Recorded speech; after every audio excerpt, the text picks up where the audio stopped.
Hey everyone, so in this video, I'm going to show you how to set up Akiflow. So this is particularly for people who are just getting started with Akiflow. So be sure to follow this step by step in order to learn how to set up with Akiflow. So let's go on and get started. So when you first install Akiflow, on the left-hand side, you're going to see these tabs that say Inbox, Today, Upcoming, and All Tasks.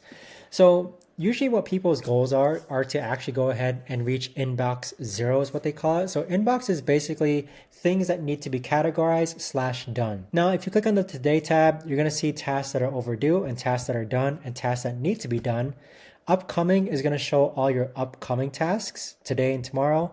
And all tasks is basically just a big overview of all the tasks that you've completed ever on Akiflow. Now, in order to actually set up Akiflow, there's a couple of things you need to do.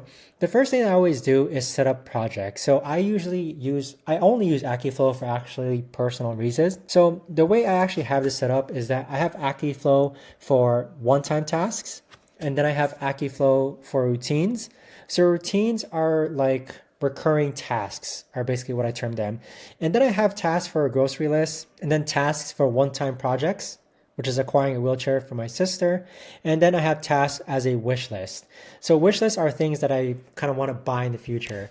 So what I do here is that instead of actually adding, I do add the task here, but you could actually toggle it down and then click on show someday. And as you can see here, gym set, buy home gym. These are like my wish list things that I want to buy in the future. So setting up your projects and kind of not going too crazy as far as like all the different ways you can actually organize it. I'd say just choose like 3 main ones, which are my one-time tasks, routines. I'd say 4 main ones: my one-time tasks, routines, grocery list, and wish list. And then afterwards, what you want to do is go ahead in the upper right-hand corner, click on integrations. And then from here, you want to integrate all the things that you already used prior to Akiflow. So my main ones are integrating Slack, Google Calendar, and Trello, and also Zoom. So integrations is a crucial part of you setting up Akiflow. It's very, very easy. You simply just find the native integration that you want to go ahead and incorporate within Akiflow. And then you also set up your projects.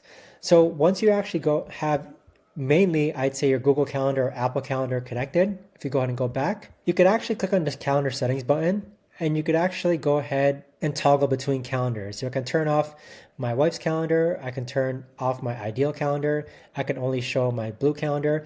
So make sure that you actually integrate calendars with Akiflow in order to actually set it up. Now, that is how I set up Akiflow. This is the best and easiest way I know of doing it. If you know of a better, easier way, let me know in the comments down below. Thanks so much for watching, and I'll see you guys all in the next video.